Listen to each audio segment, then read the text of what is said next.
If you can interrupt the thought pattern, then you can change the habit. If you can change the habit, then you can change your life.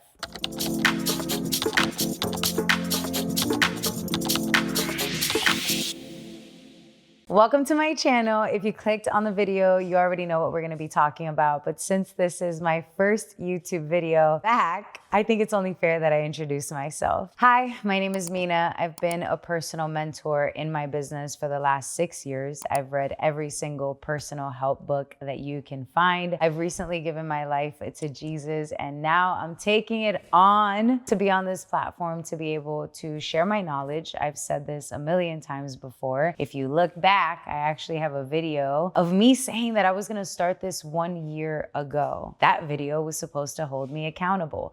And then the excuse was that I had to have the right equipment, and I got the right equipment. And then I needed the lighting, and then I got the lighting, and then I still didn't do it. Needless to say, that goes to show you how detrimental excuse building is. You can even have everything at your disposal and still make a reason as to why you are running from the work, because that's really what we're doing. And I'm a testament to that. I had everything, and I still talked myself out of doing this. I would tell myself it was fear of talking to people just over a camera. I'm usually doing this and it's a conversation. I'm talking to somebody and we're deep diving into their lives to see where the gaps are and where the holes are. It is a little weird for me to just sit here and talk to the camera. It is a little weird for me to not have any feedback. But you know what? I didn't get to where I got to, and I didn't go from a broken single mom bartender to the life that I live today by doing what felt good. I definitely didn't get here by creating excuses. I got here by interrupting my thought pattern and going out of my way in order to do the things that are peaceful for my life and that will bring me joy in the long run, maybe not necessarily in the short run, instead of doing things that are pleasurable, which are gonna give me that instant hit, but it's gonna ruin me in the future. And so I wanted to talk to you guys about that today. I feel like it's so undervalued and it's not discussed enough how habits will literally make you or break you. And yeah, there's 1,000 videos talking about habits and how to break one in 21 days. I don't know who got that rule. I don't know if it's a psychological thing. I don't know if it's been backed or proven. I think that you can make the decision in 1 day. I think it might take you 21 days to manage that and maybe start to feel comfortable doing that. But I don't think it takes 21 days to build a habit. I think it takes a decision to build a habit. And so let's go into it today. We're gonna talk about so much, and I'm really excited to share this information with you because for the longest time, it's just been sitting in my brain, and obviously some of my students get it, but I want to make this information worldwide because I remember almost a decade ago when I learned about it, I said, why are people not teaching this stuff? I could have saved myself so much trauma, heartache, trials, and tribulations if I would have just known this stuff. So let's talk about why it is that so many of us decide to create a plan because we clearly are fed up with what it is that we're doing. We decide that that's the plan we're going to run, and then we don't. Psychologically speaking, your brain is used to the familiar. Every time you do something, your brain creates a memory of that behavior, right? And so your lifestyle and the way that you live is ultimately a set of recorded behaviors that you've done for a long period of time, making that your familiar normal, right? That's your baseline. When you have that baseline and you try to do anything above that baseline, your brain is automatically going to freak out, for lack of a better word. We have this thing in our frontal lobe called the reticular activating system. It's why you have confirmation bias. You only read what you like, you only hang out with people that you like, and you only do things you guessed it, you only do things you like, right? And so whenever we try to do something different that goes against that baseline, our brain starts to freak out and it starts to revert back to the normal ways. Remember, your brain doesn't know if something is good or if something is bad. It just knows that you've been doing this for a very long time, and what you're doing right now is going against your traditional operating system. Imagine having a new iPhone, right? It's you trying to put in a new iOS into an old device, right? You cannot do that. So it's not a discipline issue, it's a subconscious conditioning issue. Subconscious conditioning issue is also known as the paradigm. Now, we're not gonna talk about that today, but you better believe that if you're on this channel, you're definitely gonna hear me talk about a paradigm, because that's going to be the determining factor of what type of habits you accept in your life. So now that you understand how your brain works and why it feels chaotic whenever you try to start something new, or why it feels so hard to actually change, let's go to the culprit, right? What is the culprit of all your behavior? I want to teach you something that absolutely changed the way that I looked at changing my behavior. When you go back to the culprit, you'll see that behavior is the last thing that happens. And there's something that happens first, right? This is where the tier mindset comes in. T-E-A-R. Write this down. T stands for your thoughts. Your thoughts are going to trigger an emotion. Try it. Think about something good right now, you'll feel good. Think about something bad, it's going to make you feel bad. Replay certain unpleasant scenarios in your brain. Guess what? It's gonna drive your emotion down. Once you create a level of emotions, that's gonna create the actions that you choose to have. Think about it. When you are feeling good, you're on a high, you want to do everything. You're going to go on a run. You're going to wake up early. You're going to pick the correct food. You're going to do things that align with that emotion. Same thing on the negative side. If you have a negative emotion, what do you tend to do? You play slow music. You play those songs. You know which ones I'm talking about. The ones that go with that mood.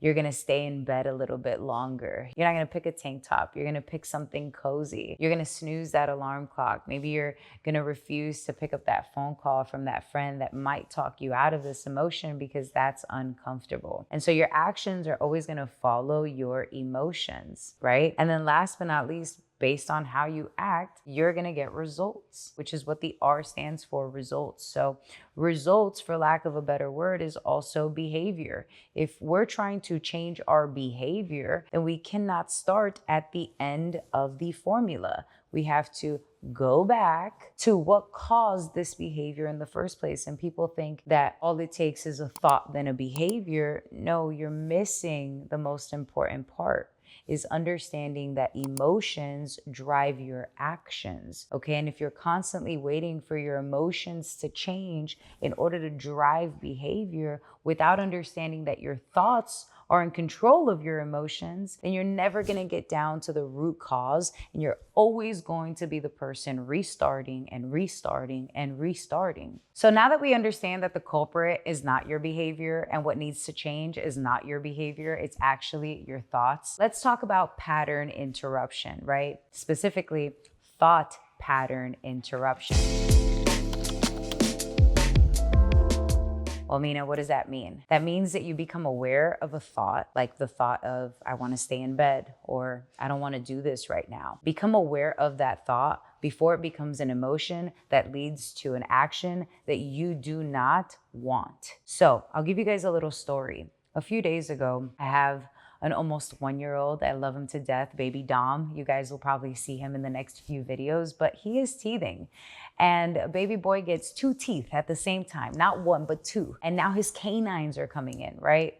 And so that particular night, he woke up at 1, 2, 3, 4, every hour on the hour. I'm somebody that wakes up usually at 4:45, and by 5 a.m., my day starts. That day, when my alarm machine went off, I began to do what everybody does, is to have those grogginess feelings that you wake up with. Ugh, I'm tired. Ugh, I can't believe it's time. I don't want to do this.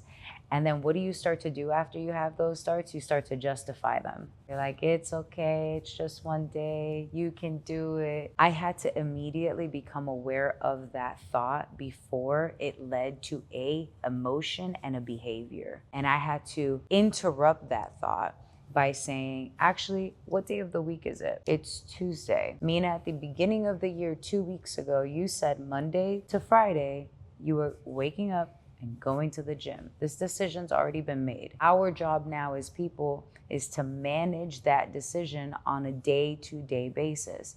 Now, here's the kicker. We have hundreds of thousands of thoughts every single day. Can we interrupt each and every single one of them? Well, probably not. The more aware you become of the ones that do not serve you, those are the ones that you need to interrupt, right? Some thoughts are gonna come and go. Some thoughts are gonna come and try to stay. Some can stay, but there are a lot that cannot stay. And you need to be able to become aware of that thought, understand it doesn't serve you, do not accept the emotion that comes with it so that it doesn't become an action. The quicker you learn to interrupt thoughts and to hit that e-brake, that's when your life is gonna change. The behavior is the end result of an uninterrupted negative thought. That's what it is. So this brings me to my next point, which is how can you practice thought pattern interruption in your day-to-day life?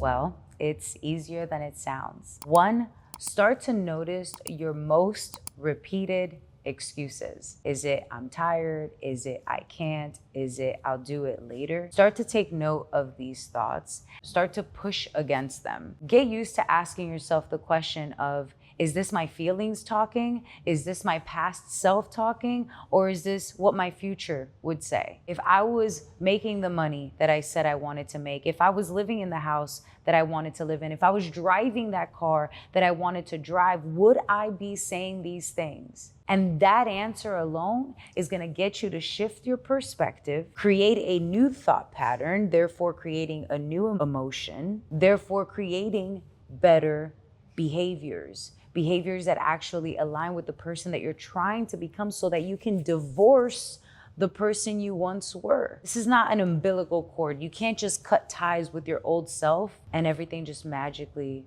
works out. That's why you begin to practice thought pattern interruption. This is not a quick fix. This is not something that is going to be solved like this. But the more you're aware of the thoughts that don't serve you, the quicker your behaviors will start to change.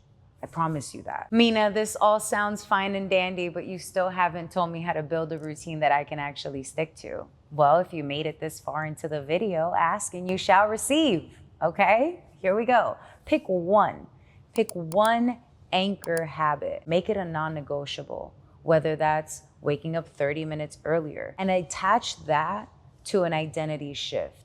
Don't just say, I'm gonna wake up earlier. Say, I'm a person who is up at this time. That is just who I am. It is not what I do. It's not subject to change. A lot of things in this life are subject to change. Let us be a people of identity firmness. Once you decide who it is that you are, who it is that you're becoming, stand firm on that, okay? There are things in this life that are negotiable. Yeah, this isn't one of them. Pick that one anchor habit, attach that to the identity. So you're not waiting on emotion or motivation. No, it's just who you are and what you do. And then slowly begin to rehearse this decision. Your brain and your body is going to need repetition in order for something to stick. Most people in this life don't fail because of lack of belief. Repetition is all that it's gonna take for your brain to start believing in this new identity. So I say all that to say this.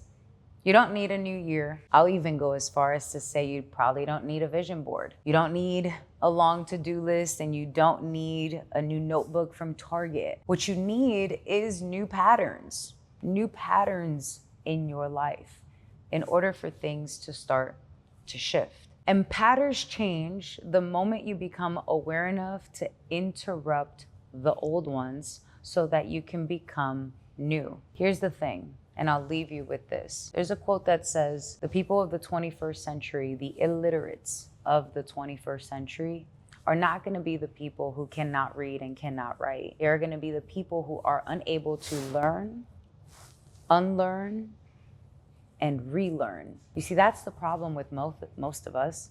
We've gotten to where we're at because of patterns that were passed down by previous generations, habits that were built when we weren't the best versions of ourselves. And we're still married to those patterns. And we don't understand how those patterns take effect in our everyday decision making. We need to be a people as a society that understands that we have learned already, and it's time to unlearn, to relearn the better you. So if you stayed until now, I really hope that you take what I'm telling you and not only listen to understand, but listen to apply. Knowledge is not power. We know a lot, but we don't do a lot. Applied knowledge is power. So like, subscribe, a lot more videos are coming your way. And thanks for being here. Bye.